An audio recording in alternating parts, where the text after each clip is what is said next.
जिनको बंगाल और त्रिपुरा में अब जगह नहीं मिली, जिनको केरला में जगह नहीं मिली, वो अब बिहार में क्या कर लेंगे। पूरे देश में कम्युनिस्टों की जो विचारधारा थी, जो केवल इस देश को गलत दिशा में ले जाने की थी, उस विचारधारा पे पूरी देश ने नकार दिया है। कहाँ गया आपका 10 लाख नौकरी। माननीय मुख्यमंत्री जी 20 लाख तक का घोषणा कर चुके हैं और माननीय मुख्यमंत्री जी का ही बयान था कि सरकार के खजाने में पैसा नहीं है। तो लोगों को, खास करके बिहार के युवाओं को भ्रम में डालने का काम जो तेजस्वी यादव किए हैं, भ्रम टूट चुका है और दिख रहा है कि वही तेजस्वी यादव आज बयान देते हैं, अरे इंतजार कीजिए अभी होगा। तो मेरा मानना है कि तेजस्वी यादव जी पहला कैबिनेट तो हो चुका, अब कोई भ्रम नहीं है बिहार के युवाओं को कि आप लोग लगातार जालसाज व्यक्ति रहे हैं, बिहार को जंगल राज और भ्रष्टाचार में डुबाने वाले व्यक्ति रहे हैं। आपसे बिहार के युवाओं को, बिहार के लोगों को फाउंडेशन देख रहे हैं, मैं हूं आपके साथ वंदना। बिहार में महागठबंधन की सरकार बने हुए लगभग कई महीने हो गए हैं, लगातार युवा सड़क पर है। युवाओं की मांग है कि सरकार ने जो नौकरी देने का वादा किया था, आखिरकार क्यों नहीं पूरा कर रही है।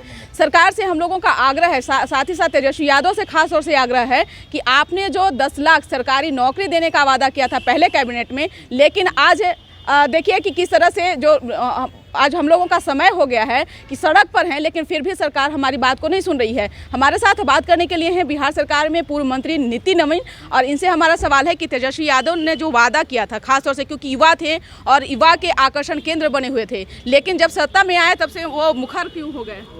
देखिए, बहुत स्पष्ट है, जिस चीज़ की बुनियाद ही झूठ के आधार पर तय हो, फरेब के आधार पर तय हो, धोखाधड़ी के आधार पर तय हो, उसमें फसल कभी भी अच्छे नहीं लगेंगे। और मेरा मानना है कि तेजस्वी यादव खुद के रोजगार की चिंता कर रहे थे, इसलिए उन्होंने पीछे के दरवाजे से सत्ता पाने का प्रयास किया। और मैं तो शुरू से कहा हूँ कि वो केवल और केवल अपने रोजगार की चिंता किया था। उन्होंने बिहार के लोगों को 10 लाख रोजगार की गारंटी देने वाले तेजस्वी कि पहले कैबिनेट में पहले सिग्नेचर से करूँगा, आज उसके बाद कितने सिग्नेचर हो गए तेजस्वी जी, लेकिन आपने कहीं पर भी रोजगार के बारे में चर्चा नहीं की।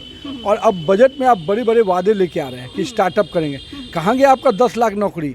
माननीय मुख्यमंत्री जी 20 लाख तक का घोषणा कर चुके हैं और माननीय मुख्यमंत्री जी का ही बयान था कि सरकार के खजाने में पैसा नहीं है। तो लोगों को, खास करके बिहार के युवाओं को भ्रम में डालने का काम जो तेजस्वी यादव किए हैं, भ्रम टूट चुका है और दिख रहा है कि वही तेजस्वी यादव आज बयान देते हैं, अरे इंतजार कीजिए अभी होगा। तो मेरा मानना है कि तेजस्वी यादव जी पहला कैबिनेट तो हो चुका और आपका चेहरा भी जनता के बीच में उजागर हो चुका है।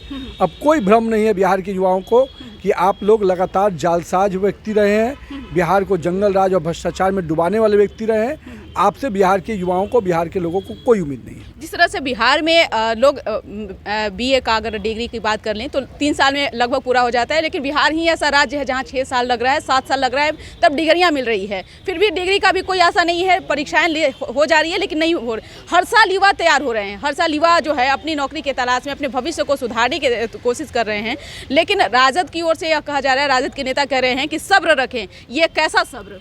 देखिए, शिक्षा विभाग लगातार नीतीश जी ने अपने पास रखा और बिहार की शिक्षा व्यवस्था को चौपट करने में किसी एक व्यक्ति का रोल है तो नीतीश जी है, वो अपने अधिकारियों के माध्यम से शिक्षा व्यवस्था को चलाते रहे और केवल एक बड़ा कह सकते हैं अराजकता कहीं सबसे अधिक किसी विभाग में रहा तो शिक्षा विभाग में रहा।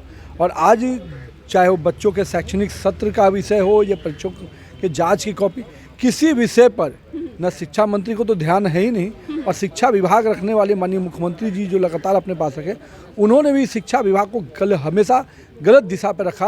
और यही कारण है कि आज शिक्षा के क्षेत्र से चाहे बिहार का युवा, बिहार में रोजगार करने वाले लोग और साथ ही साथ बिहार में शिक्षा में जो अपना भविष्य देखते थे, वो सारे लोग आज निराश हैं। उपेंद्र कुशवाहा ने भी यही बात कहा था कि नीतीश जी, आरजेडी से आपने जो गठबंधन किया है ये आपकी भूल थी, क्योंकि जनता भी स्वीकार नहीं कर रही है।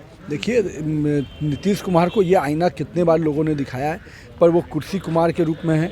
उनको केवल कुर्सी चाहिए और अपनी महत्वाकांक्षा को पूरा करने में वो लगे हैं।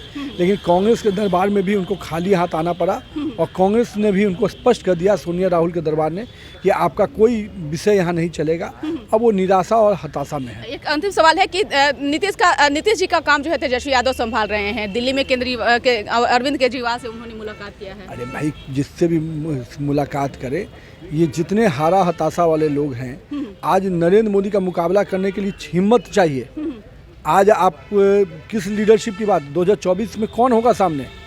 ये सारे लोग अति महत्वाकांक्षा वाले लोग हैं, ये खुद के दावेदार बने हुए हैं। तो इनसे कोई देश को उम्मीद नहीं है और एक बार हारे हुए हताशा में लोग कोई नरेंद्र मोदी का मुकाबला नहीं कर सकते। बहुत बहुत शुक्रिया। तो आप सुने थे क्या कुछ कहना था बिहार सरकार में पूर्व मंत्री नीति नवीन का। साफ तौर से इन्होंने कहा कि अब बिहार से लोग जो हैं आशा उम्मीद खो दिए हैं, क्योंकि सबको पता चल गया है कि यह सरकार हम लोगों के लिए कुछ नहीं कर सकती है।